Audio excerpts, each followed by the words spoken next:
Price lord. ಯೇಸು ಕ್ರಿಸ್ತನ ಪ್ರೀತಿಯುಳ್ಳ ಪರಿಶುದ್ಧವಾದ ನಾಮದಲ್ಲಿ ನಿಮ್ಮೆಲ್ಲರಿಗೂ ಪ್ರತ್ಯೇಕವಾಗಿ ದೇವರ ಜೀವ ನುಡಿಗಳನ್ನು ಕೇಳುವಂತೆ ದೇವರ ಸಮ್ಮುಖದಲ್ಲಿ ಬಂದಿರುವಂಥ ನಿಮ್ಮೆಲ್ಲರನ್ನ ನಮ್ಮ ಕರ್ತನು ನಮಗಾಗಿ ಕಲ್ವಾರಿಯ ಶಿಲುಬೆಯ ಮೇಲೆ ಪ್ರಾಣವನ್ನು ಕೊಟ್ಟಿರುವಾತನಾಗಿರುವಂಥ ನಜರೇತಿನ ಯೇಸುವಿನ ನಾಮದಲ್ಲಿ ವಂದಿಸುವವನಾಗಿದ್ದೇನೆ. ಪ್ರಿಯ ದೇವಜನವೇ, ಈ ದಿನಗಳಲ್ಲಿ ಲೋಕವೆಲ್ಲ ಲೆಂಟ್ ಸೀಸನ್, ಶ್ರಮೆ ಮರಣ ದಿನಗಳು ಎಂದು, ಇಲ್ಲವೇ ತಪಸ್ಸು ಕಾಲ ಎಂದು ಅನೇಕ ಜನರು, ಅಂದರೆ ಲೋಕದ ಎಲ್ಲ ಕಡೆಗಳಲ್ಲಿ ಅನೇಕ ಸಭೆಗಳವರು ಒಂದು ಸಮಯಗಳನ್ನು ಪ್ರಾರ್ಥನೆಗಳಲ್ಲಿ, ಉಪವಾಸಗಳಲ್ಲಿ, ದೇವರು ನಮಗಾಗಿ ಮಾಡಿದಂಥ ತ್ಯಾಗದ ಕೃತ್ಯಗಳಲ್ಲಿ ಸಮಯವನ್ನು ಕಳೆಯುತ್ತಾ ಇರುತ್ತಾರೆ. ಇಂತಹ ದಿನದಲ್ಲಿ ಇವತ್ತು ಯೇಸು ಕ್ರಿಸ್ತನ ಶಿಲುಬೆಯ ಮರಣದ ಕುರಿತಾಗಿ ಕೂಡ ನಿಮ್ಮೊಟ್ಟಿಗೆ ಮಾತನಾಡಬೇಕೆಂದು ನಾನು ಆಶಿಸುತ್ತೇನೆ. ದೇವಜನವೇ, ಒಂದು ತಾಯಿ ತನ್ನ ಮಕ್ಕಳ ಬಳಿಯಲ್ಲಿ ಏನಾದರೂ ಕೆಲಸ ಹೇಳ್ತಾಳೆ, ಆ ಮಕ್ಕಳು ಮಾಡೋದಿಲ್ಲ. ಆವಾಗ ತಾಯಿ ಹೇಳುವಂಥ ಒಂದು ಮಾತು ಸಾಧಾರಣವಾಗಿ ಏನಂದರೆ, ನಿನ್ನನ್ನು 9 ತಿಂಗಳು ನಾನು ಹೊತ್ತು ಕಷ್ಟಪಟ್ಟು ಎತ್ತು ನಿನ್ನನ್ನು ಪೋಷಿಸಿ ಬೆಳೆಸಿದ್ದೀನಲ್ವಾ, ನೋಡು ನನ್ನ ಮಾತು ಕೇಳ್ತಾ ಇಲ್ಲ ಅಂತ ಆವಾಗವಾಗ ಹೇಳ್ತಾ ಇರ್ತಾರೆ. ನಿಜನೋ ಇಲ್ಲೋ ಗೊತ್ತಿಲ್ಲ, ಅದು ಸತ್ಯ. ಯಾಕೆಂದರೆ ತಂದೆ ತಾಯಿಗಳು, ನೀನು ಕಷ್ಟಪಟ್ಟಿದ್ದೀನಿ, ನಿನ್ನನ್ನು ಕಷ್ಟಪಟ್ಟು ಒತ್ತಿದ್ದೀನಿ, ನನ್ನ ಮಾತು ಕೇಳ್ತಾ ಇಲ್ಲ, ನನಗೆ ಹೆಲ್ಪ್ ಮಾಡ್ತಾ ಇಲ್ಲ ಅಂತ ಹೇಳ್ತಾ ಇರೋದು ಸತ್ಯವಾದ ಮಾತು. ದೇವಜನವೇ, ದೇವರು ಕೂಡ ನಿಮಗೋಸ್ಕರ ನನಗೋಸ್ಕರವಾಗಿ ಬಹಳ ವ್ಯಥೆಪಟ್ಟಿದ್ದಾರೆ, ಬಹಳ ನೋವನ್ನು ಅನುಭವಿಸಿದ್ದಾರೆ, ಅವಮಾನವನ್ನು ಅನುಭವಿಸಿದ್ದಾರೆ. ಹಾಗಾದರೆ ದೇವರು ನಮ್ಮ ಹತ್ರ ತಾಯಿಯಂತೆ ಬ್ಲ್ಯಾಕ್ ಮೇಲ್ ಮಾಡ್ತಾ ಇಲ್ಲ, ನಿನಗಿನೇ ನಾನು ಪ್ರಾಣ ಕೊಟ್ಟಿದ್ದೀನಿ ಅದಕ್ಕೋಸ್ಕರ ಹೀಗೆ ಮಾಡು ಅಂತ ಹೇಳ್ತಾ ಇಲ್ಲ. ಬದಲಾಗಿ ಆತನು ನಿಮ್ಮನ್ನು ನನ್ನನ್ನು ಪ್ರೀತಿಸಿ ನಮ್ಮ ಪಾಪ ಅಪರಾಧಗಳನ್ನು ತನ್ನ ಮೇಲೆ ಹೊತ್ತುಕೊಂಡು ನಮ್ಮನ್ನು ಆತನು ಪರಲೋಕಕ್ಕೆ ಸೇರಿಸಬೇಕೆಂದು ಮಾಡಿದ ಕೃತ್ಯವು ಇದಾಗಿದೆ. ಈ ಲೋಕದಲ್ಲಿ ಅನೇಕ ದೇವರು ದೇವತೆಗಳು ಇರಬಹುದು. ಅವರು ಇದ್ದರೂ ಅವರು ಹೇಳುವಂಥ ಮಾತುಗಳು, ನಾನು ನಿನಗೋಸ್ಕರ ಯಾರನ್ನಾದರೂ ಕೊಲ್ತೀನಿ, ಯಾರನ್ನಾದರೂ ಶಪಿಸ್ತೀನಿ. ಅದಕ್ಕೆ ಹೇಳ್ತಾರೆ, ಕೆಲವರು ಹೇಳ್ತಾರೆ ಅಂದರೆ ಏನಂದರೆ, ಶಿಷ್ಟ ರಕ್ಷಕ ದುಷ್ಟ ಸಂಹಾರಕ ಅಂತ ಹೇಳ್ತಾರೆ. ಕೆಟ್ಟವರನ್ನು ನಿನಗೋಸ್ಕರ ಕೊಂದು ಒಳ್ಳೆಯವನಾದ ನಿನಗೆ ಸಹಾಯ ಮಾಡ್ತೀನಿ ಅಂತ ಕೂಡ ಹೇಳ್ತಾರೆ. ಇಲ್ಲೂ ಕೆಲವು ದೇವತೆಗಳು ನನ್ನ ಬಳಿಗೆ ಬಂದಾಗ ಏನು ತಗೊಂಬರ್ತೀಯಾ, ನನಗೇನು ಕೊಡ್ತೀಯಾ, ನನ್ನ ಬಳಿಯಲ್ಲಿ ಬಂದಾಗ ಏನು ಮಾಡ್ತೀಯಾ ಅಂತ ಕೇಳ್ತಾರೆ. ಆದರೆ ಯೇಸು ಸ್ವಾಮಿ ಮಾತ್ರವೇ ಪ್ರಪಂಚದಲ್ಲಿ ಎಲ್ಲ ಕಡೆಗಳಲ್ಲಿ ಕುಲವಾಗಲಿ, ಮತವಾಗಲಿ, ಭಾಷೆಯಾಗಲಿ, ಸಂಸ್ಕೃತಿಯಾಗಲಿ ಯಾವುದನ್ನು ನೋಡದೆ, ಕೆಲವು ಕಡೆಯಲ್ಲಿ ಕೆಲವು ದೇವರುಗಳ ಬಳಿಯಲ್ಲಿ ಮಕ್ಕಳನ್ನು ಬಿಡಲ್ಲ, ಕೆಲವು ದೇವರುಗಳ ಬಳಿಯಲ್ಲಿ ಹೆಣ್ಣು ಮಕ್ಕಳನ್ನು ಬಿಡಲ್ಲ, ಇನ್ನು ಕೆಲವರ ಬಳಿಯಲ್ಲಿ ಗಂಡಸರನ್ನು ಬಿಡಲ್ಲ, ಇನ್ನೊಂದು ಕೆಲವರ ಬಳಿಯಲ್ಲಿ ಕುಲ ಮತವನ್ನು ನೋಡುತ್ತಾರೆ. ಆದರೆ ಯಾವುದೂ ನೋಡದೇ ಇರುವಂಥ ಒಂದು ಸ್ಥಳವೆಂದರೆ ಅದು ಯೇಸುವಿನ ಸಮ್ಮುಖ. ಆಮೆನ್. ನನ್ನ ಪ್ರೀತಿಯ ದೇವಜನವೇ, ಈ ಪ್ರಪಂಚದಲ್ಲಿ ಒಂದು ವಿಶಿಷ್ಟವಾದಂಥ, ಒಂದು ಪ್ರತ್ಯೇಕವಾದಂಥ, ಆತನು ಸೃಷ್ಟಿಕರ್ತನಾದಂಥ ದೇವರು ಯೇಸು ಸ್ವಾಮಿಯಾಗಿದ್ದಾನೆ. ಆತನು ಇವತ್ತು ನಮಗೋಸ್ಕರ ನಿಮಗೋಸ್ಕರ ಪಟ್ಟಿರುವ ವೇದನೆಯನ್ನು ನೆನಪು ಮಾಡಿಕೊಳ್ಳುವುದು ಬಹಳ ಅವಶ್ಯ. ಎಷ್ಟೋ ಸಾರಿ ನಾವು ತಾಯಿ ಮಾಡಿದ ತಾಯಿ ಪಟ್ಟಿರುವ ಕಷ್ಟವನ್ನು, ಕುಟುಂಬ ಪಟ್ಟಿರುವ ಕಷ್ಟವನ್ನು, ನಮಗೋಸ್ಕರ ವ್ಯಥೆ ಪಟ್ಟಿರುವಂಥ ವ್ಯಕ್ತಿಗಳನ್ನು ನೆನೆಸ್ಕೊಂಡು, ಈಗೋ ನನ್ನ ತಂದೆ ತಾಯಿಗಳು ಹೀಗೆ ಮಾಡಿದರು, ನನ್ನ ಕುಟುಂಬಸ್ಥರು ಹೀಗೆ ಮಾಡಿದರು, ನಮ್ಮವರು ಹೀಗೆ ಮಾಡಿದರು, ನಮ್ಮ ಬಾಸ್ ಹೀಗೆ ಮಾಡಿದರು, ನಮ್ಮ ಪಾಸ್ಟರ್ ಹೀಗೆ ಮಾಡಿದರು ಅಂತ ಹೇಳ್ಕೊಳ್ತೇವೆ. ಎಲ್ಲ ಮನುಷ್ಯರು ನಿಮಗೆ ಮಾಡಿರುವುದಕ್ಕಿಂತಲೂ ಬಹು ಹೆಚ್ಚಾದ, ವಿವರಿಸಲಾಗದ ಮಹೋನ್ನತವಾದ ಕೃತ್ಯ ಯೇಸು ಸ್ವಾಮಿ ನಿಮಗೋಸ್ಕರ ನನಗೋಸ್ಕರ ಮಾಡಿದ್ದಾರೆ. ಆಮೆನ್. ಈ ಒಂದು ವಾಕ್ಯವನ್ನು ಓದಿಕೊಳ್ಳೋಣ. ಲೂಕನು ಬರೆದ ಸುವಾರ್ತೆ 22ನೇ ಅಧ್ಯಾಯ 44ನೇ ವಚನದಲ್ಲಿ, ಲೂಕನು ಬರೆದ ಸುವಾರ್ತೆ 22:44ರಲ್ಲಿ, ಆತನು ಮನೋವ್ಯಥೆ ಉಳ್ಳವನಾಗಿ ಇನ್ನೂ ಆಸಕ್ತಿಯಿಂದ ಪ್ರಾರ್ಥಿಸುತ್ತಿರಲಾಗಿ ಆತನ ಬೆವರು ಭೂಮಿಗೆ ಬೀಳುತ್ತಿರುವ ರಕ್ತದ ದೊಡ್ಡ ಹನಿಗಳೋಪಾದಿಯಲ್ಲಿತ್ತು ಎಂದು ಹೇಳುತ್ತಾ ಇದೆ. ಆಮೆನ್. ಒಂದು ಸಣ್ಣ ಪ್ರಾರ್ಥನೆ ಮಾಡಿಕೊಳ್ಳೋಣ. ಯೇಸುವೆ, ಲೋಕದ ಅನೇಕರು ಲೆಕ್ಕವಿಲ್ಲದಷ್ಟು ಜನ ಸಭೆಗಳಲ್ಲಿ, ಊರುಗಳಲ್ಲಿ, ಮನೆಗಳಲ್ಲಿ, ಹಳ್ಳಿಗಳಲ್ಲಿ, ಭಾಷೆಗಳಲ್ಲಿ, ದೇವರೇ ಬೇರೆ ಬೇರೆ ಪ್ರಾಂತ್ಯ, ದೇವರ ಸ್ಥಳಗಳಲ್ಲಿ ನಿಮ್ಮ ಶಿಲುಬೆಯ ಮರಣವನ್ನು ಧ್ಯಾನಿಸುವಾಗ ಈ ವಾಕ್ಯವನ್ನು ಯಾರು ಕೇಳುತ್ತಿದ್ದಾರೋ, ಯಾರು ಧ್ಯಾನಿಸುತ್ತಿದ್ದಾರೋ ಅವರನ್ನು, ಅವರ ಕುಟುಂಬಗಳನ್ನು ಆಶೀರ್ವದಿಸಿರಿ. ಶಿಲುಬೆಯ ಮಹತ್ವ, ನೀನು ಹಿಂಸೆ ಪಟ್ಟದರ ಮಹತ್ವ, ನೀನು ನಮಗಾಗಿ ತ್ಯಾಗ ಮಾಡಿದರ ಮಹತ್ವವನ್ನು ಅರಿತುಕೊಳ್ಳುವುದಕ್ಕೆ ನೀನೇ ನಮಗೆ ಕೃಪೆ ತೋರಿಸು. ಮಾತನಾಡುವವನು ನೀನೇ. ನಿನಗೆ ವಂದನೆ ಯೇಸುವಿನ ನಾಮದಲ್ಲಿ ತಂದೆಯೇ, ಆಮೇನ್. ನನ್ನ ಪ್ರಿಯ ದೇವಜನವೇ, ಯೇಸು ಸ್ವಾಮಿ ಲೋಕಕ್ಕೆ ಬಂದಿದ್ದು ಯಾಕೆ ಎಂದು ನೀವು ನೋಡುವಾಗ, ಮಾನವರನ್ನು ಅವರ ಪಾಪಗಳಿಂದ ಬಿಡಿಸಿ ಅವರನ್ನು ರಕ್ಷಿಸಿ ಆ ಮನುಷ್ಯರು ಕಳೆದುಕೊಂಡಿರುವಂಥ ಮಹಿಮೆಯಲ್ಲಿ ಮತ್ತೆ ಸೇರಿಸುವುದಕ್ಕಾಗಿ. ಮನುಷ್ಯನು ದೇವರ ಸಂಬಂಧವನ್ನು ಕಳೆದುಕೊಂಡಿದ್ದಾನೆ, ದೇವರಿಂದ ಬರಬೇಕಾದಂಥ ಆಶೀರ್ವಾದಗಳನ್ನು ಕಳೆದುಕೊಂಡಿದ್ದಾನೆ.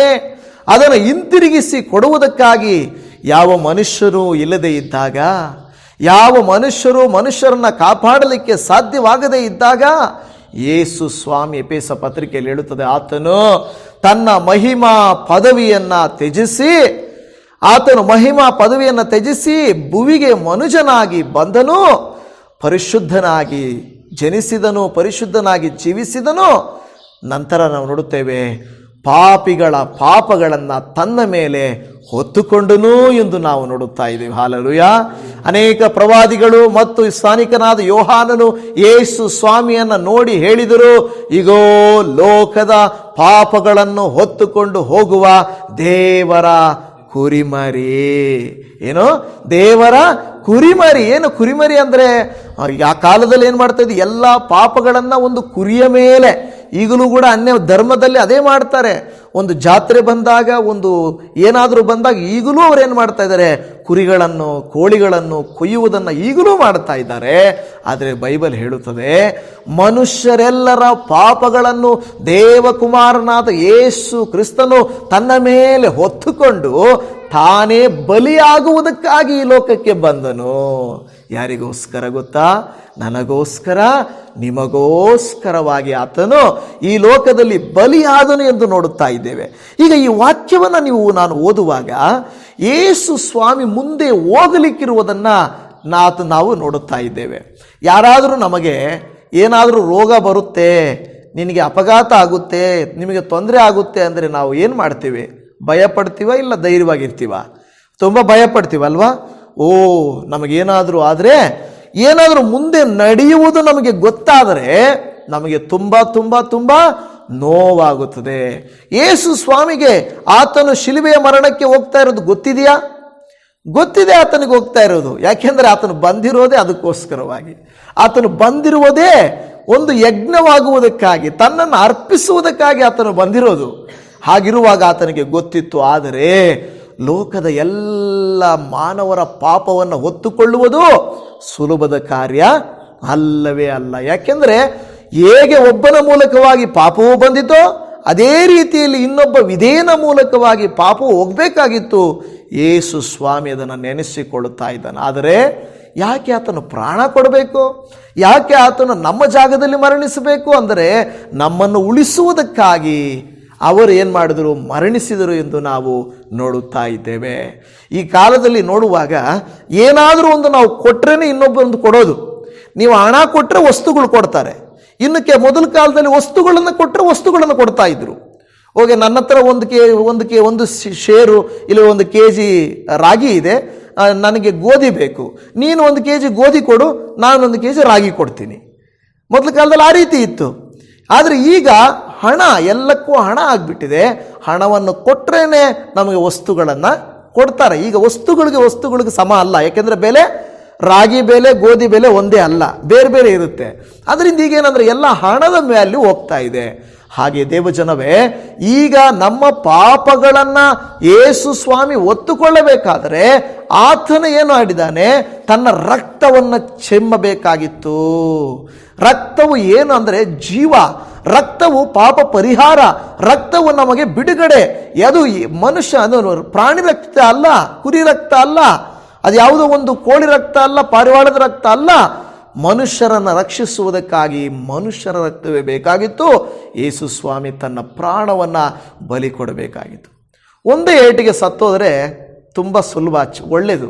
ಎಷ್ಟೋ ಜನ ಹೇಳ್ತಾರೆ, ಏನಾದರೂ ಆದರೆ ನೋವು ಬರಬಾರ್ದಪ್ಪ, ವಿಲವಿಲ ಒದ್ದಾಡಬಾರ್ದು. ಯಾರಾದರೂ ಹೇಳಿದ್ರೆ ಎಲ್ಲಾದರೂ ಬಿದ್ದರೆ, ಏನಾದರೂ ಆದರೆ, ಆಕ್ಸಿಡೆಂಟ್ ಆದರೆ ಒಂದೇ ಸರಿ ಹೋಗ್ಬಿಟ್ರೆ ನೋವು ಗೊತ್ತಾಗಲ್ಲ, ಪ್ರಾಣ ಹೊರಟೋಯ್ತಲ್ವಾ. ಆದರೆ ಒಂದು ವೇಳೆ ಕೈಯೋ ಕಾಲೋ ಮುರಿದು ತಲೆ ಏಟು ಏನೋ ಆಗಿ ಆಸ್ಪತ್ರೆಯಲ್ಲಿ ಹೋಗಿ ಕೋಮಾದಲ್ಲಿ ಹೋಗಿ ನಡೆಯೋಕ್ಕಾಗಿದೆ, ನೋವುಗಳು ಅನುಭವಿಸೋಕ್ಕಾಗಿದ್ರೆ ಹೋದರೆ ಅಯ್ಯೋ ಇದು ನರಕ, ಇದು ಬೇಡ, ಇದು ಬೇಡ ಅಂತ ಹೇಳ್ತಾರೆ. ನೋಡಿದ್ದೀವಿ ಜನವೇ, ಯೇಸು ಸ್ವಾಮಿಯನ್ನು ಒಂದೇ ಒಂದು ಸೆಕೆಂಡಲ್ಲಿ ಸಾಯಿಸಲಿಲ್ಲ. ಯೇಸು ಸ್ವಾಮಿಯನ್ನು ದಿನ ಪೂರ್ತಿ, ಅಂದರೆ ರಾತ್ರಿಯಲ್ಲಿ ಹಿಡಿದ ಯೇಸುವನ್ನು ರಾತ್ರಿಯೆಲ್ಲ ಏನು ಮಾಡಿದ್ರು? ಹಿಂಸೆ ಮಾಡಿದ್ರು. ಬೆಳಿಗ್ಗೆ ಕೊರಡೆಗಳಲ್ಲಿ ಹೊಡೆದ್ರು, ನಂತರ ಮುಳ್ಳು ಕಿರೀಟಗಳನ್ನು ಇಟ್ಟರು, ಆಮೇಲೆ ಆತನನ್ನು ಶಿಲುಬೆಗೆ ಒಡೆದು ಆತನನ್ನು ಸಾಯಿಸಿದರು. ಅಂದರೆ ಅದರ ಅರ್ಥ ಒಂದೇ ಸಾರಿ ಆತನನ್ನು ಸಾಯಿಸಲಿಲ್ಲ, ಬದಲಾಗಿ ಏನು ಮಾಡಿದ್ರು? ಸ್ವಲ್ಪವಾಗಿ ಆತನ ರಕ್ತವನ್ನೆಲ್ಲ ಚೆಲ್ಲುವಂತೆ ಮಾಡಿದರು. ಆತನಿಗೆ ನೋವು ಕೊಟ್ಟರು. ಯಾಕೆಂದರೆ ಬೈಬಲಲ್ಲಿ ಪ್ರತಿಯೊಂದು ಹೆಜ್ಜೆಗೂ ಬೈಬಲಲ್ಲಿ ಬರೆಯಲ್ಪಟ್ಟಿದೆ.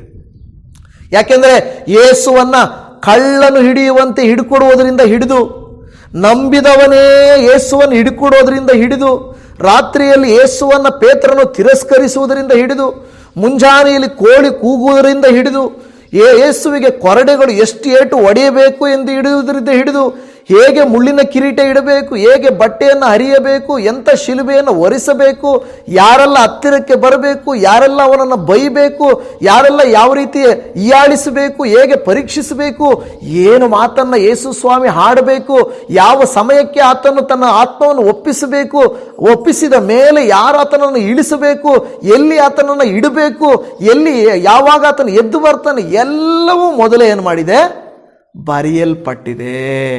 ಯೇಸು ಸ್ವಾಮಿ ಅದನ್ನೆಲ್ಲ ನೆರವೇರಿಸುವುದಕ್ಕಾಗಿ ಬಂದನೆ ಹೊರತು, ಕೆಲವರು ಹೇಳ್ತಾರೆ ಏನೋ ತಪ್ಪು ಮಾಡಿರ್ತಾರೆ, ಅದಕ್ಕೆ ಯೇಸು ಸ್ವಾಮಿಗೆ ಶಿಕ್ಷೆ ಹಾಕಿರ್ತಾರೆ ಅಂತ ಹೇಳಿ ಹೀಯಾಳಿಕೆಯ ಗೇಲಿ ಮಾತುಗಳನ್ನು ಇವತ್ತು ಮಾತಾಡ್ತಾರೆ. ಅದು ಇವತ್ತು ಮಾತ್ರನಾ? ಯೇಸು ಸ್ವಾಮಿ ಶಿಲುಬೆಯಲ್ಲಿದ್ದಾಗಲೇ ಮಾತಾಡಿದ್ರು. ಏನಪ್ಪ ದೊಡ್ಡ ದೊಡ್ಡ ಅದ್ಭುತಗಳು ಮಾಡ್ತೀಯಂತೆ, ದೊಡ್ಡ ದೊಡ್ಡ ಸೂಚಕ ಕಾರ್ಯಗಳು ಸತ್ತೋರ್ನ ಎಬ್ಬಿಸ್ತೀಯಂತೆ, ಅವ್ರನ್ನೆಲ್ಲ ಕಾಪಾಡಿದ ನಿನ್ನನ್ನು ನೀನು ಕಾಪಾಡ್ಕೊಳಕ್ಕಾಗಿಲ್ಲಪ್ಪ, ಎಂಥ ವಿಪರ್ಯಾಸಪ್ಪ ಅಂತ ಅಲ್ಲೇ ಮಾತಾಡಿದ್ರು. ಅಂದರೆ ನಾನು ಹೇಳುತ್ತಿರುವ ವಿಷಯ ಏನಂದರೆ, ಈ ಎಲ್ಲ ಅವಮಾನ, ನೋವು, ಸಂಕಟ, ಹಿಂಸೆ ಎಲ್ಲವೂ ಯೇಸು ಸ್ವಾಮಿ ಆದು ಹೋಗೋದು ಆತನಿಗೆ ಗೊತ್ತಿದೆ. ಆದರೆ ಈಗ ಅದನ್ನು ಮುಂದೆನೇ ಏನು ಮಾಡ್ತಾ ಇದ್ದಾನೆ? ನನ್ನ ಪ್ರಿಯ ದೇವಜನವೇ, ನಿಮ್ಮ ಜೀವಿತದಲ್ಲಿ ನಿಮ್ಮ ಮುಂದೆ ಎಷ್ಟೋ ಕಷ್ಟಗಳಿರಬಹುದು, ಸಾಲಗಳಿರಬಹುದು, ವೇದನೆಗಳು, ನೋವುಗಳು ಇರಬಹುದು, ನಿಮ್ಮ ಸಂಕಟಗಳಿರಬಹುದು, ನಿಮಗೆ ನೆನೆಸಿ ದುಃಖ ಆಗ್ತಾ ಇರಬಹುದು, ಮನೋವ್ಯಥೆಯಿಂದ ನೀವು ಕೂಡಿದವರಾಗಿರಬಹುದು. ಆದರೆ ಯೇಸು ಸ್ವಾಮಿ ಏನು ಮಾಡಿದರು ಅಂತ ನೀವು ನೋಡಿದ್ರೆ ನಿಮಗೆ ಅರ್ಥ ಆಗುತ್ತೆ. ಯೇಸು ಸ್ವಾಮಿ ಮುಂದೆ ಆತನ ಬಟ್ಟೆ ಹರಿಯುವುದು, ಉಗಿಯುವುದು, ಆತನನ್ನು ಬೈಯುವುದು, ಅವಮಾನಪಡಿಸುವುದು, ನಿಂದಿಸುವುದು ಎಲ್ಲ ಆತನಿಗೆ ಗೊತ್ತಾದಾಗ ಏನು ಮಾಡಿದ್ರು ಗೊತ್ತಾ? ಯೇಸು ಸ್ವಾಮಿ ಎಲ್ಲ ಪ್ಲ್ಯಾನ್ ಮಾಡಿಕೊಂಡು, ಆಂಧ್ರದಲ್ಲಿ ಯಾರೋ ಒಬ್ಬ ವ್ಯಕ್ತಿ ಹೇಳ್ತಾ ಇದ್ರು, ಒಂದು ಪುಸ್ತಕ ತೋರಿಸಿ, ರೆಡ್ ನೋಟ್ಬುಕ್. ಇದು ತೆಲುಗಿನವರಾದರೆ ಚೆನ್ನಾಗಿ ಅರ್ಥ ಆಗ್ಬಿಡುತ್ತೆ. Red notebook. ಇವತ್ತು ನಾವು ಅಧಿಕಾರದಲ್ಲಿಲ್ಲ, ಈಗೋ ಈ ರೆಡ್ ನೋಟ್ಬುಕ್ಕಲ್ಲಿ ನಾನೇನು ಮಾಡಿದ್ದೀನಿ ಗೊತ್ತಾ? ಹೆಸರುಗಳನ್ನು ಬರ್ಕೊಂಡಿದ್ದೀನಿ. ಇವತ್ತು ಯಾರ್ಯಾರು ಬೈತಾ ಇದ್ದೀರೋ, ಇವತ್ತು ಯಾರ್ಯಾರು ನಮ್ಮನ್ನು ವಿರೋಧಿಸ್ತಾ ಇದ್ದೀರೋ, ಈ ರೆಡ್ ಬುಕ್ಕಲ್ಲಿ ನಿಮ್ಮ ಹೆಸರು ಬಂತಂದ್ರೆ ಏನಾಗುತ್ತೀರಿ ಗೊತ್ತಾ? ನೀವು ಖಂಡಿತ ಅನುಭವಿಸ್ತೀರಾ. ಅವ್ರು ಹೇಳಿದ್ರು, ಹಿಂಗೆ ಹೇಳಿದ್ರು, ಈ ರೆಡ್ ಬುಕ್ಕಲ್ಲಿ ನಿಮ್ಮ ಹೆಸರು ಬರ್ದಿದ್ದೀನಿ, ಬಂತು ಅಂದರೆ ನೀವು ಅನುಭವಿಸ್ತೀರಾ. ಹಂಗೆ ಏನು ಮಾಡ್ತಾ ಇದ್ದಾರೆ ಗೊತ್ತಾ? ಅದರಲ್ಲಿರೋ ಹೆಸರುಗಳನ್ನು ಒಂದೊಂದು ಹಿಡಿದು ತಪ್ಪು ಕೇಸುಗಳನ್ನು ಹಾಕೋದು, ಜೈಲಿಗೆ ಹಾಕೋದು, ಅವನ್ನೇನೋ ಒಂದು ತೊಂದರೆ ಪಡಿಸೋದು, ಕೊಂದಾಕೋದು. ಅವ್ರು ಹೇಳಿದ್ರು, ಇಂಡೈರೆಕ್ಟಾಗಿ ಹೇಳಿದ್ರು, ಇದರಲ್ಲಿ ನಿಮ್ಮ ಹೆಸರಿದೆ ಅಂದರೆ ನಿಮಗೊಂದು ಗತಿ ಕಾಣಿಸ್ತೀವಿ ಅಂತ ಹೇಳಿದ್ರು. ಈಗ ಸರ್ಕಾರ ಅವ್ರಿಗೆ ಬಂದ ಮೇಲೆ ಏನು ಮಾಡಿದ್ರು? ಒಂದೊಂದು ಹೆಸರು ತಗೊಳ್ಳೋದು. ಯಾಕಂದ್ರೆ ಸರ್ಕಾರ ಅವ್ರಿಗೆ ಸಪೋರ್ಟ್ ಸೆಂಟ್ರಲ್ ಗೌರ್ಮೆಂಟ್ ಇದೆ, ಸ್ಟೇಟ್ ಗೌರ್ಮೆಂಟ್ ಇದೆ, ಸಾಯಿಸ್ತೀವಿ ನಾನು ನೀನು ಮಾಡ್ತೀವಿ ಅಂತ ಹಂಗೆ ಮಾಡ್ತಾ ಇದ್ದಾರೆ. ಅದನ್ನು ತಡೆಯೋರು ಯಾರು? ಹಾಗೆ ಯೇಸು ಸ್ವಾಮಿ ಏನಾದರೂ ಇರಲಿ, ಯಾರು ಉಗಿದಿದ್ದೀರೋ ಬರ್ಕೊತೀನಿ ಹೆಸರು, ನಾನು ಎದ್ದು ಬಂದ ಮೇಲೆ ನಿಮಗೆ ಕೊಡ್ತೀನಿ ಅಂತ ಏನಾದರೂ ಹೇಳಿದ್ರೆ ಯೇಸು ಸ್ವಾಮಿ ಏನು ಹೇಳಿಲ್ಲ. ಅಂದರೆ ಮುಂದೆ ಬರುವಂಥ ವಿರೋಧ, ಅವಮಾನ, ಚಿಂತೆಯನ್ನು ಯೇಸು ಸ್ವಾಮಿ ಈಗ ನೆನೆಸಿಕೊಂಡು ಆತನು ಮಾಡಿದ ಒಂದು ಕೆಲಸವನ್ನು ನೀವು ನಾನು ಇವತ್ತು ಮಾಡಬೇಕು. ದೇವಜನವೇ, ನಿಮ್ಮ ಜೀವಿತಗಳಲ್ಲಿ ಯೇಸು ಸ್ವಾಮಿಗೆ ಬಂದ ಅವಮಾನ, ಚಿಂತೆ, ವಿರೋಧಗಳು ನಿಮ್ಮ ಲೈಫಲ್ಲಿ ಬರಬಹುದು. ಶತ್ರುಗಳು ಬರಬಹುದು, ಸಂಕಟಗಳು ಬರಬಹುದು. ಅದನ್ನು ನೆನೆಸಿ ನೀವು ನಾನು ವಿರೋಧಿಸುವುದಲ್ಲ. ಯೇಸು ಸ್ವಾಮಿ ಮಾಡಿದ ಒಂದು ಕಾರ್ಯ ಈ 22ನೇ ಅಧ್ಯಾಯ ಕೀರ್ತನೆ ಲೂಕಲ್ಲಿ 44 ಹೇಳಿದೆ. ಆತನು ಮನೋವ್ಯತೆ ಉಳ್ಳವನಾಗಿದ್ದನು. ಮುಂದೆ ನಡೆಯೋದನ್ನ, ಯಾರು ತನ್ನ ಶಿಷ್ಯರೇ ಹಿಡ್ಕೊಡೋದನ್ನ ಆತನ ನೆನೆಸ್ಕೊಳ್ತಾ ಇದ್ದಾನೆ. ತನ್ನ ಶಿಷ್ಯನೇ ಪೇತ್ರನು ಇಲ್ಲ, ಇವ್ರು ಯಾರೋ ಗೊತ್ತಿಲ್ಲ ಅಂತ 3 ಸಾರಿ ತಿರಸ್ಕರಿಸೋದು ಆತನಿಗೆ ಜ್ಞಾಪಕ ಬರ್ತಾ ಇದೆ. ಊರು ಜನರ ಮುಂದೆ ಮೆಸ್ಸಿಯನು ಓಸಾನ್ನ ಓಸಾನ್ನ ಎಂದಂತ ಈ ಯೇಸುವನ್ನ ಹೊಗಳಿದಂಥವರೇ ಶಿಲುಬೆಗೆ ಹಾಕಿ ಅನ್ನುವಂಥದ್ದು ಜ್ಞಾಪಕ ಬರ್ತಾ ಇದೆ. ಇವತ್ತು ನಮ್ಮವರೇ, ನಂಬಿದವರೇ, ನಮಗೆ ಬೇಕಾದವರೇ ನಮ್ಮನ್ನು ಈ ರೀತಿಯಾಗಿ ವ್ಯತ್ಯಪಡಿಸಬಹುದು, ತಿರಸ್ಕರಿಸಬಹುದು, ನೋವು ಪಡಿಸಬಹುದು. ನನ್ನ ಪ್ರೀತಿಯ ದೇವಜನವೇ, ಹಾಗಿದ್ದರೆ ನೀವು ನಾನು ಮನೋವ್ಯತೆ ಉಳ್ಳವರಾದಾಗ ಏನು ಮಾಡಬೇಕಂದ್ರೆ, ಏನು ಮಾಡಿದ್ರೆ ಯೇಸು ಸ್ವಾಮಿ, ಇನ್ನೂ ಆಸಕ್ತಿಯಿಂದ ಪ್ರಾರ್ಥಿಸುತ್ತಿರಲಾಗಿ. ಕಷ್ಟ ನಮಗೆ ಅಧಿಕವಾಗ್ತಾ ಇದೆ ಅಂದಾಗ ನಾವೇನು ಮಾಡಬೇಕಂತೆ? ಇನ್ನೂ ಆಸಕ್ತಿಯಿಂದ ಪ್ರಾರ್ಥಿಸಬೇಕಂತೆ. ವಿರೋಧಗಳಿದೆ, ದೊಡ್ಡ ಸಮಸ್ಯೆಗಳು ಮುಂದೆ ಇದಾವ ಅಂದಾಗ ಹೆಂಗಿದ್ರು ಕಷ್ಟ ಆಗ್ತದೆ, ಹೆಂಗಿದ್ರು ದೇವ್ರು ಬಿಡಿಸಲ್ಲ, ಮತ್ತೆ ನಾನು ಯಾಕೆ ಪ್ರಾರ್ಥನೆ ಮಾಡಬೇಕು? ನಾನು ಯಾಕೆ ಪ್ರಾರ್ಥನೆ ಮಾಡಬೇಕು ಅಂತ ಅಂದ್ಕೊಳ್ತಾ ಇದ್ದೀರಾ? ನಾನು ಅಂದುಕೊಂಡದ್ದು ನಡೆದಿಲ್ಲ, ನನ್ನ ಕುಟುಂಬದಲ್ಲಿ ನಾನು ಅಂದುಕೊಂಡಾಗ ಆಗಿಲ್ಲ, ಮತ್ತೆ ನಾನು ಯಾಕೆ ಪ್ರಾರ್ಥಿಸಬೇಕು? ಮನೋವ್ಯತೆ ಜಾಸ್ತಿ ಆಗ್ತಾ ಇದೆ, ಕಷ್ಟ ಜಾಸ್ತಿ ಆಗ್ತಾ ಇದೆ. ನೋಡಿ, ಲೋಕದ ಜನರೆಲ್ಲ ಆರಾಮಾಗಿದ್ದಾರೆ, ನಮಗೆ ಮಾತ್ರ ಯಾಕೆ ಈ ಮನೋವ್ಯತೆ ಅಂತ ಅಂದುಕೊಳ್ತಾ ಇದ್ದೀರಾ? ಯೇಸು ಸ್ವಾಮಿ ಹೇಳ್ತಾರೆ, ಆತನು ಮಾಡಿದ್ದನ್ನು ನಾವು ಮಾಡಬೇಕತ್ತೆ. ಇನ್ನೂ ಆಸಕ್ತಿಯಿಂದ ಪ್ರಾರ್ಥಿಸುತ್ತಿರಲಾಗಿ. ಆತನ ಬೆವರು ಭೂಮಿಗೆ ಬೀಳುತ್ತಿರುವಾಗ ರಕ್ತದ ದೊಡ್ಡ ಹನಿಗಳೋಪಾದಿಯಲ್ಲಿತ್ತು. ಇದನ್ನು ನೀವು ಸೈಂಟಿಫಿಕ್ ಆಗಿ ನೀವು ನೋಡಿದರೆ, ಅಂದರೆ ವೈಜ್ಞಾನಿಕವಾಗಿ ನೋಡಿದರೆ, ಒಬ್ಬ ವ್ಯಕ್ತಿ ಬಹಳ ಟೆನ್ಷನ್, ಬಹಳ ಸ್ಟ್ರೆಸ್ ಹೋದಾಗ ಏನಾಗುತ್ತೆ ಗೊತ್ತಾ? ಈ ನಮ್ಮ ಬೆವರು ರಕ್ತ ಏನಾಗುತ್ತೆ, ನರಗಳೆಲ್ಲ ಏನಾಗುತ್ತೆ ಅಂದರೆ ಒಂಥರ ಈ ಬೆವರಿದ್ರೆ ನಿಮ್ಗೆ ಗೊತ್ತಾಗುತ್ತಲ್ವಾ, ಬೆವರು ಬರೋದು ನಿಮ್ಗೆ ಗೊತ್ತಾಗುತ್ತೆ. ಏನಾದ್ರು ತುಂಬ ಬಿಸಿ ಆಯ್ತಂದ್ರೆ ಅದಷ್ಟು ಕದೇ ಬರ್ತಾ ಇರುತ್ತೆ. ಅದೇ ರೀತಿಯಲ್ಲ ಟೆನ್ಷನ್ ಜಾಸ್ತಿ ಆದರೆ ಬೆವರಿನೊಟ್ಟಿಗೆ ರಕ್ತವೂ ಆಚೆ ಬರುತ್ತಂತೆ. ಯಾರಿಗಾದರೂ ಆ ಥರದ ಟೆನ್ಷನ್ ಆದಾಗ ಆ ಥರ ಬಂದಿದೆಯಾ? ಬೆವರು ಬಂದಿದೆ, ಬೆವರಿನೊಟ್ಟಿಗೆ ರಕ್ತ ಬಂದಿದೆಯಾ? ಇಲ್ಲ. ಯಾಕೆ ಗೊತ್ತಾ? ನಮಗೆ ಬೆವರು ಮಾತ್ರ ಬರ್ತದೆ, ಯಾಕೆಂದರೆ ಬಿಸಿ ಆಗುತ್ತೆ, ಇಲ್ವ ಏನೋ ಆಯಾಸ ಆಗುತ್ತೆ, ಬೆವರು ಬರುತ್ತೆ. ಆದರೆ ಯೇಸು ಸ್ವಾಮಿ ಮುಂದೆ ಇರುವುದನ್ನೆಲ್ಲ ಮನಸ್ಸಿಗೆ ಆತ ತೆಗೆದುಕೊಂಡಾಗ ಎಷ್ಟು ಟೆನ್ಷನ್ ಇತ್ತು ಅಂದರೆ, ಎಷ್ಟು ಬಾಧೆ, ಮನೋವ್ಯತೆ ಇತ್ತಂದರೆ, ಆತನ ಬೆವರು ಕೂಡ ರಕ್ತದಲ್ಲಿ ಸೇರಿ ಆಚೆ ಬಂತು ಎಂದು ನೋಡುತ್ತಾ ಇದ್ದೇವೆ. ಇವತ್ತು ದೇವ್ರ ವಾಕ್ಯ ನಮ್ಮ ಹತ್ರ ಮುಂಚೆನೇ ಪ್ರಲಾಪಗಳ ಗ್ರಂಥದಲ್ಲಿ ಒಂದು ವಾಕ್ಯ ಬರೆಯಲ್ಪಟ್ಟಿದೆ. ಪ್ರಲಾಪಗಳ ಗ್ರಂಥ 1ನೇ ಅಧ್ಯಾಯ 12ನೆಯ ವಾಕ್ಯದಲ್ಲಿ, ಹಾದು ಹೋಗುವವರೇ, ನಿಮ್ಮಲ್ಲಿ ಯಾರಿಗೂ ನನ್ನ ಚಿಂತೆ ಇಲ್ಲವೋ? ಯೆಹೋವನು ಅತಿ ರೋಷಗೊಂಡು ನನ್ನನ್ನು ಬಾಧಿಸಿ ನನಗೆ ಉಂಟು ಮಾಡಿದ ವ್ಯಥೆಯನ್ನು ನೀವು ನೋಡಿ, ಇಂಥ ವ್ಯಥೆಯು ಇನ್ನೆಲ್ಲಾದರೂ ಉಂಟೋ ಯೋಚಿಸಿರಿ ಎಂದು ಹೇಳುತ್ತಾ ಇದೆ. ಅನೇಕರು ಅಂದುಕೊಳ್ಳೋದೇನೆಂದರೆ, ಯೇಸು ಸ್ವಾಮಿ ದೇವರಾದರೆ ಅವರು ಹೊಡಿತಾ ಇದ್ರೆ ಯಾಕೆ ಸುಮ್ಮನೆ ಇರಬೇಕು, ಬೈತಾ ಇದ್ರೆ ಯಾಕೆ ಸುಮ್ಮನೆ ಇರಬೇಕು? ಒಂದೇ ಮಾತಲ್ಲಿ ಶಪಿಸಿ ನೀನು ಹೋಗು, ಅಲ್ಲಿ ಹೋಗ್ತಾ ಇದ್ದಾಗೆ ಬಿದ್ದು ಸಾಯ್ತೆ ಹೋಗು ಅಂದ್ಬಿಡ್ಬೋದಾಗಿತ್ತಲ್ವಾ? ಈಗ ಹೆಂಗಂದ್ರೆ, ಸಿನಿಮಾಗಳಲ್ಲಿ, ಲೋಕದಲ್ಲಿ ಹೀರೋ ಏಟು ತಿಂದರೆ ಇಷ್ಟ ಆಗಲ್ಲ. ಹೀರೋ ಏಟು ತಿಂದರೆ ಇಷ್ಟ ಆಗುತ್ತಾ? ಇಲ್ಲ. ಹೀರೋ ಹಿಂತಿರುಗಿಸಿ ಕೊಟ್ಟಾಗ ಅದು ಕೊಡು, ಇನ್ನೊಂದು ಒಡಿ, ಇನ್ನೊಂದು, ಎರಡೆರಡಲ್ಲ, ಒಂದೊಂದು ಏಟಿಗೆ ಹೊಡೆದಾಕು, ಅವನು ಹಂಗೆ ಕೊಂದಾಕು. ಅಂದರೆ ಹೀರೋಗೆ ಸಪೋರ್ಟ್ ಮಾಡುವಂಥ ವ್ಯಕ್ತಿಗಳು ವಿಲನ್ಗಳನ್ನು ಕೊಂದಾಕು, ಸಾಯಿಸಾಕು, ಕಡ್ದಾಕು, ದಪ್ಪು, ಅಲ್ಲಿಂದ ತಳ್ಳಿಬಿಡು, ಏನೇನೋ ಹೇಳ್ತಾ ಇರ್ತಾರೆ ಅಲ್ವಾ?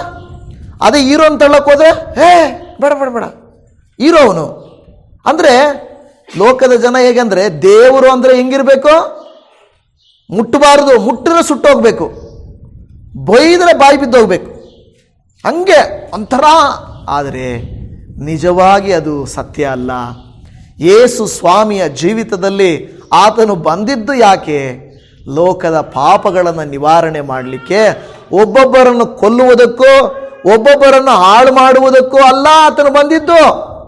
ಆತನು ಬಂದಿದ್ದು ಮನುಷ್ಯರನ್ನು ರಕ್ಷಿಸಿಕೊಳ್ಳುವುದಕ್ಕಾಗಿ ಆತನು ಬಂದಿದ್ದು. ಅದಕ್ಕೆ ಪ್ರಲಾಪದಲ್ಲಿ ಪ್ರವಾದಿ ಹೇಳ್ತಾನೆ, ಯೆಹೋವನು ಅತಿರೋಷಗೊಂಡು ನನ್ನನ್ನು ಬಾಧಿಸಿದ್ದಾನೆ. ಏನಕ್ಕೆ? ಮನುಷ್ಯರ ಪರವಾಗಿ ನಿಂತುಕೊಂಡಿದ್ದಕ್ಕೆ. ದೇವರೇ, ಮನುಷ್ಯರಿಗೋಸ್ಕರ ನಾನಿದ್ದೀನಯ್ಯ, ನನ್ನನ್ನು ಶಿಕ್ಷಿಸು, ನನ್ನ ಮೇಲೆ ಆ ಶಿಕ್ಷೆ ಬರಲಿ ಅಂತ ಯೇಸು ಸ್ವಾಮಿ ತನ್ನ ಎಲ್ಲ ವ್ಯಥೆಯನ್ನು ಆತನು ತನ್ನ ಮೇಲೆ ಹಾಕಿಕೊಂಡನು. ಇವತ್ತು ದೇವಜನವೇ, ನಮ್ಮೆಲ್ಲರನ್ನ ದೇವರು ಬಿಡಿಸಿದ್ದಾರೆ. ಪಾಪದ ಕಟ್ಟುಗಳಿಂದ, ಶಾಪದ ಕಟ್ಟುಗಳಿಂದ ಬಿಡಿಸಿದ್ದಾರೆ. ಅದಕ್ಕಾಗಿ ನಾವು ದೇವರಿಗೆ ಸ್ತೋತ್ರ ಮಾಡಬೇಕು.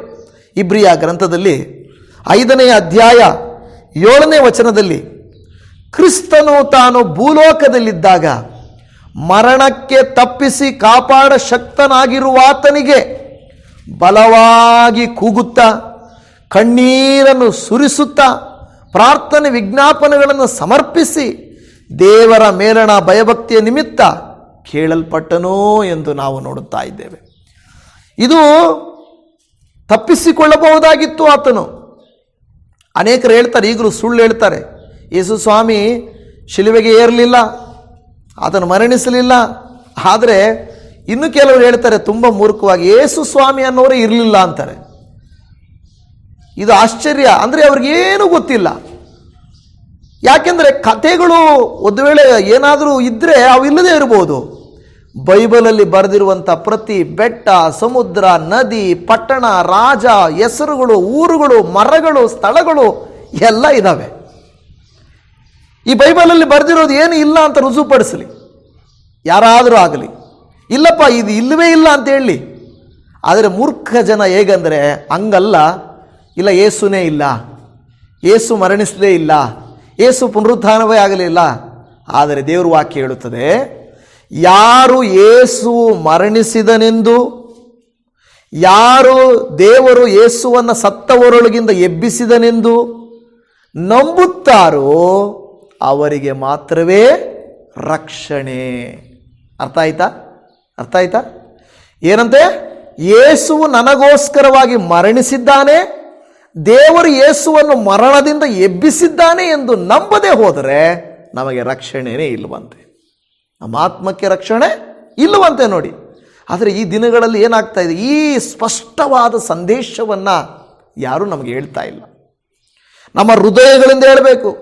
ರೋಮ 10:9-10 ನೀವು ವಾಕ್ಯ ನೋಡುತ್ತೇವೆ, ಯೇಸುವನ್ನು ನೀವು ಕರ್ತನೆ ಎಂದು ಬಾಯಿಂದ ಅರಿಕೆ ಮಾಡಿಕೊಂಡು ಆತನನ್ನು ತಂದೆ ದೇವರು ಸತ್ತವರೊಳಗಿಂದ ಎಬ್ಬಿಸಿದನೆಂದು ಹೃದಯದಿಂದ ನಂಬಿದರೆ ಅವರಿಗೆ ರಕ್ಷಣೆ ಆಗುವುದು ಅಂತ, ಯೇಸುವಿನ ನಾಮವನ್ನು ಹೇಳಿಕೊಳ್ಳಲು ಎಲ್ಲರಿಗೂ ರಕ್ಷಣೆ ಆಗುವುದು ಅಂತ ರೋಮ 10:9-10 ವಾಕ್ಯದಲ್ಲಿ ನಾವು ನೋಡುತ್ತಾ ಇದ್ದೇವೆ. ಆಮೆನ್. ದೇವಜನವೇ, ಇದು ಯಾರಿಗೂ ಬಲವಂತ ಇಲ್ಲ. ನಾನು ಪಾಪಿ ದೇವರೇ, ನನಗೆ ಪರಿಷ್ಕಾರ ಬೇಕು, ಪಾಪ ಪರಿಹಾರ ಬೇಕು ಅಂದರೆ ರಕ್ಷಕನು ಸಿದ್ಧವಾಗಿದ್ದಾನೆ. ಆದರೆ ಲೋಕದ ಜನಕ್ಕೆ ಏನು ಬೇಕು ಅಂತ? ರಕ್ಷಕನು ಬೇಡ. ಲೋಕದ ಜನಕ್ಕೆ ಆಶೀರ್ವಾದ ಬೇಕು, ಇಲ್ಲಿರೋವರೆಗೂ ಚೆನ್ನಾಗಿರ್ಬೇಕು. ಆದರೆ ಇಲ್ಲಿರುವುದು ನಾವು ಸ್ವಲ್ಪ ಕಾಲ, ಅಲ್ಲಿರುವೆವು ನಿತ್ಯ ಕಾಲ. ಇಲ್ಲಿರುವೆವು ನಾವು ಸ್ವಲ್ಪ ಕಾಲ, ಅಲ್ಲಿರುವೆವು ನಾವು. ಆತ್ಮಕ್ಕೆ ಮರಣ ಇಲ್ಲ, ಕೊನೆ ಇಲ್ಲ ಅಂತ ಎಲ್ಲ ಧರ್ಮ ನಂಬ್ತದೆ. ಶರೀರಕ್ಕೆ ಮರಣ ಇದೆ, ಆತ್ಮಕ್ಕೆ ಇಲ್ಲ ಅಂತ ನಂಬ್ತಾರೆ. ಆದರೆ ಆತ್ಮ ಎಲ್ಲೋಗುತ್ತೆ, ಏನಾಗುತ್ತೆ ಅಂತ ಮಾತ್ರ ಯೋಚಿಸೋದಿಲ್ಲ. ಬೈಬಲನ್ನು ನಂಬಿರುವಂಥ ಭಕ್ತರು ಮಾತ್ರವೇ ಅದರ ಕುರಿತಾಗಿ ಆಲೋಚಿಸುತ್ತಾರೆ. ಇಲ್ಲಿ ಸ್ವಲ್ಪ ಕಾಲ ಇರುವಂಥ ಲೋಕ ಆಶೆಗಳಿಗೋಸ್ಕರವಾಗಿ ನಾವು ಜೀವಿಸುವುದು ಅಲ್ಲವೇ ಅಲ್ಲ. ಯೇಸು ಸ್ವಾಮಿ ಏನು ಮಾಡಿದರು? ಆತನು ನಮಗೋಸ್ಕರ ತನ್ನನ್ನು ತಾನು ಸಮರ್ಪಿಸಿದ್ದಾನೆ ಎಂದು ದೇವರ ವಾಕ್ಯ ಹೇಳುತ್ತಾ ಇದೆ. ರೋಮಾಪುರದವರಿಗೆ ಬರೆದ ಪತ್ರಿಕೆಯಲ್ಲಿ 8ನೇ ಅಧ್ಯಾಯ 32ನೇ ವಚನದಲ್ಲಿ, ರೋಮ 8:32, ಸ್ವಂತ ಮಗನನ್ನು ಉಳಿಸಿಕೊಳ್ಳದೆ ಆತನನ್ನು ನಮ್ಮೆಲ್ಲರಿಗೋಸ್ಕರ ಒಪ್ಪಿಸಿಕೊಟ್ಟನಲ್ಲ. ಏನು ಮಾಡಲಿಲ್ಲ ಅಂತ ದೇವರು? ತನ್ನ ಸ್ವಂತ ಮಗನನ್ನು ಉಳಿಸಿಕೊಳ್ಳದೆ ಆತನನ್ನು ಏನು ಮಾಡಿದ್ರು? ನಮ್ಮೆಲ್ಲರಿಗೋಸ್ಕರ. ದೇವರಿಗೆ ಯೇಸು ಸ್ವಾಮಿಯನ್ನು ಶಿಲುಬೆಗೆ ಏರದ ಹಾಗೆ ಮಾಡುವುದು ಎಷ್ಟೊತ್ತು ಸಮಯ? ಯೇಸು ಸ್ವಾಮಿನೇ ಹೇಳ್ತಾರೆ, ಪೇತ್ರನು ಕಿವಿ ಕಡಿದು ಸೈನಿಕನಿಂದ ಬಿಡಿಸಲಿಕ್ಕೆ ಹೋದಾಗ, ಪೇತ್ರ ಯಾಕೆ ಈ ಕೆಲಸ ಮಾಡ್ತಾ ಇದೀಯ? ಏನು ನನ್ನನ್ನು ತಪ್ಪಿಸೋಕ್ಕೆ ನಾನು ತಪ್ಪಿಸ್ಕೊಳಕ್ಕೆ ಆಗಲ್ಲ ಅಂದ್ಕೊಂಡಿದೀಯಾ? ನಾನೊಂದು ವೇಳೆ ಇಲ್ಲಿಂದ ತಪ್ಪಿಸ್ಕೊಳ್ಬೇಕಂತ ನಾನು ದೇವರಿಗೆ, ನನ್ನ ತಂದೆಗೆ ಮೊರೆ ಇಟ್ಟರೆ ನನಗೋಸ್ಕರ 12 ಗಣಗಳ ದೂತರುಗಳನ್ನು ದೇವರು ಕಳಿಸ್ತಾನೆ. ಆದರೆ ನನ್ನ ಉದ್ದೇಶ ಅದು ಅಲ್ಲ. ನಾನು ಬಂದಿರುವುದೇ ನನ್ನ ಪ್ರಾಣವನ್ನು ಕೊಡುವುದಕ್ಕಾಗಿ. ಪಿಲಾತನು ಹೇಳ್ತಾನೆ, ನಾನು ನಿನ್ನ ಬಿಡಿಸ್ತೀನಿ ಅಂತ. ಬೇಡ ಬೇಡ ಅಂತಾನೆ, ಹೌದಲ್ವಾ? ಬರಬ್ಬನ ಬದಲಾಗಿ ನಿನ್ನನ್ನು ಬಿಡಿಸ್ತೀನಿ, ನೀನು ನನ್ನ ಮಾತು ಕೇಳು, ನನಗೆ ಬೇಕಾಗಿಲ್ಲ, ಯಾಕೆಂದರೆ ನಾನು ಪ್ರಾಣ ಕೊಡಕ್ಕೆ ಬಂದಿದ್ದೇನೆ. ಯೇಸು ಸ್ವಾಮಿ ನಮಗೋಸ್ಕರವಾಗಿ ಅಲ್ಲಿ ಹೇಳ್ತದೆ ರೋಮ 8:32 ನಂತರ, ಮಗನನ್ನು ಕೊಟ್ಟ ಮೇಲೆ ಸಮಸ್ತವನ್ನು ನಮಗೆ ದಯಪಾಲಿಸದೇ ಇರುವನೇ? ಮಗನನ್ನೇ, ಯೇಸುವನ್ನೇ ನಮಗೆ ಕೊಟ್ಟಿರುವಾಗ ಇನ್ನು ಸಮಸ್ತವನ್ನು ಕೊಡದೇ ಇರುವನೇ ಅಂತ ದೇವರ ವಾಕ್ಯ ಕೇಳ್ತಾ ಇದೆ. ಇವತ್ತು ಇದು ಬಹಳ ಮುಖ್ಯ. ಆ ನಂತರ ದೇವರು ಎಲ್ಲವನ್ನು ಕೊಡ್ತಾರೆ ಎಂದು ದೇವರ ವಾಕ್ಯವೇ ಹೇಳ್ತಾ ಇದೆ. ನನ್ನ ಪ್ರಿಯ ದೇವಜನವೇ, ಯೆಶಾಯನ ಪ್ರವಾದನೆಯ ಗ್ರಂಥದಲ್ಲಿ 53ನೇ ಅಧ್ಯಾಯ 10ನೇ ವಚನದಲ್ಲಿ ಕೂಡ, ಅವನನ್ನು ಜಜ್ಜುವುದು ಯೆಹೋವನ ಸಂಕಲ್ಪವಾಗಿತ್ತು. ಆತನು ಅವನನ್ನು ವ್ಯಾಧಿಯಿಂದ ಬಾಧಿಸಿ ಹೀಗೆಂದುಕೊಂಡನು, ಇವನು ತನ್ನ ಆತ್ಮವನ್ನು ಪ್ರಾಯಶ್ಚಿತ್ತ ಯಜ್ಞಕ್ಕಾಗಿ ಒಪ್ಪಿಸಿದ ಮೇಲೆ ತನ್ನ ಸಂತಾನವನ್ನು ನೋಡುವನು, ಚಿರಂಜೀವಿಯಾಗುವನು, ತನ್ನ ಸಂಕಲ್ಪವು ಇವನ ಕೈಯಿಂದ ನೆರವೇರುವುದು. ಇಲ್ಲಿ ಗಮನಿಸಿರಿ, ಬೇಗನೆ ಮುಗಿಸ್ತೇನೆ. ಇಲ್ಲಿ ಹೇಳಿದರೆ ದೇವರು ಯೇಸುವನ್ನು ಜಜ್ಜುವುದು ಸಂಕಲ್ಪವಾಗಿತ್ತು. ಯಾಕೆ? ದೇವರೇ ಅಂದರೆ ಯೇಸುವನ್ನು ಕಳುಹಿಸಿದ್ದು, ಲೋಕಕ್ಕೆ ಬರುವಂತೆ ಮಾಡಿದ್ದು ಆತನೇ.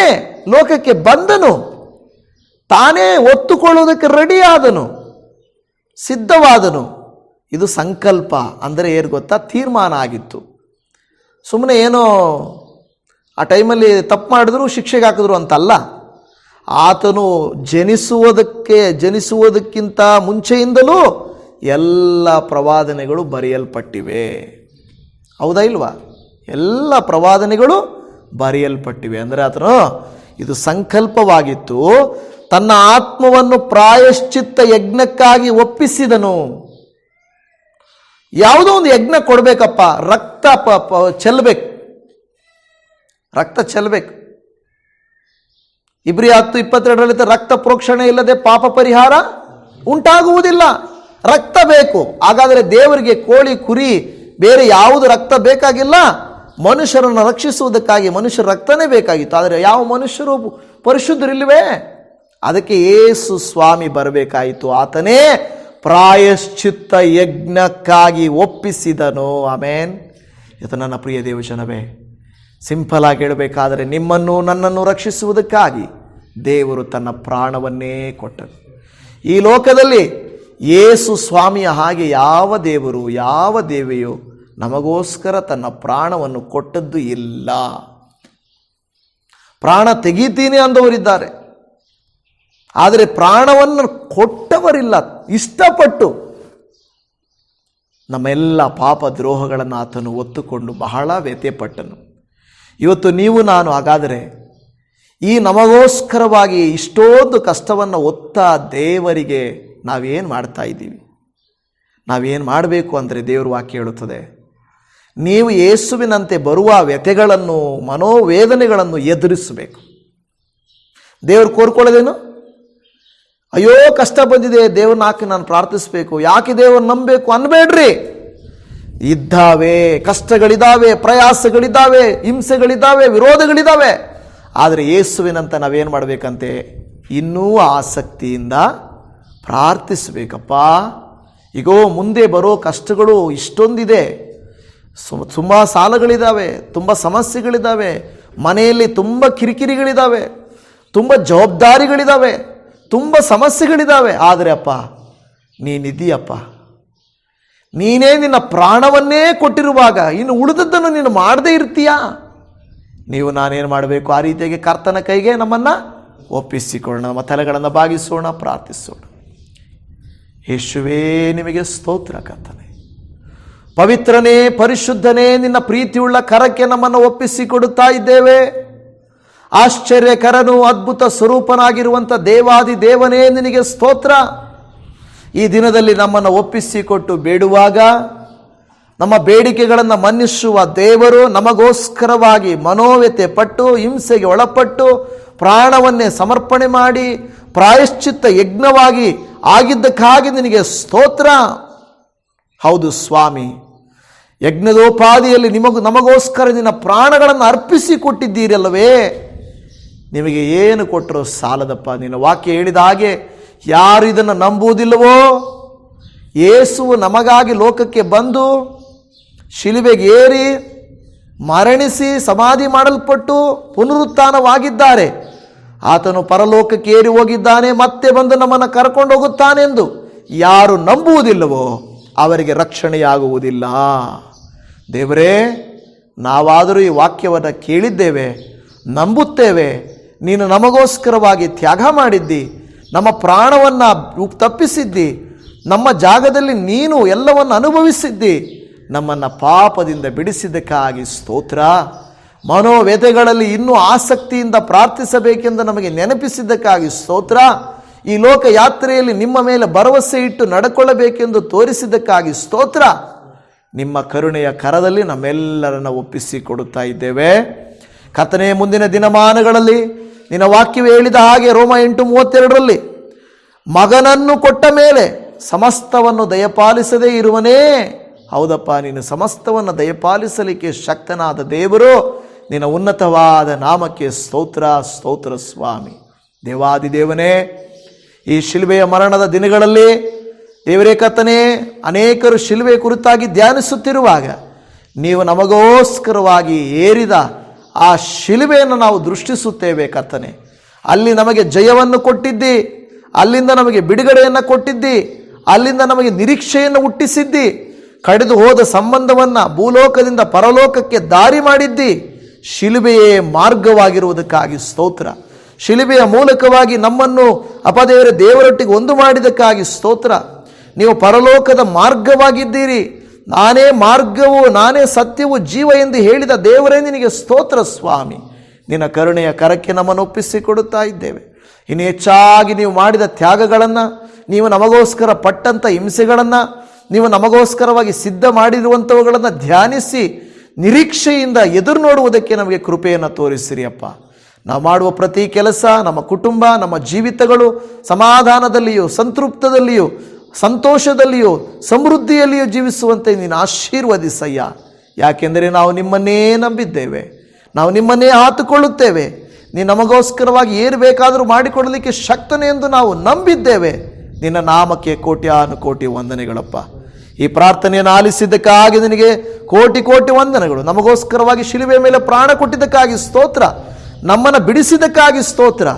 ಎಲ್ಲ ಮಹಿಮೆ, ಸ್ತುತಿ, ಘನ, ಮಾನ ಮಹಿಮೆಗಳು ನಿನಗೆ ಸಲ್ಲಿಸುತ್ತಾ, ನಮಗೋಸ್ಕರವಾಗಿ ಶಿಲುಬೆಯ ಮೇಲೆ ಪ್ರಾಣ ಕೊಟ್ಟಾತನು, ನಮ್ಮನ್ನು ಬಿಡಿಸಿದಾತನಾಗಿರುವ ಯೇಸುವಿನ ಪರಿಶುದ್ಧ ನಾಮದಲ್ಲಿ ಪ್ರಾರ್ಥಿಸುತ್ತೇವೆ ತಂದೆಯೇ.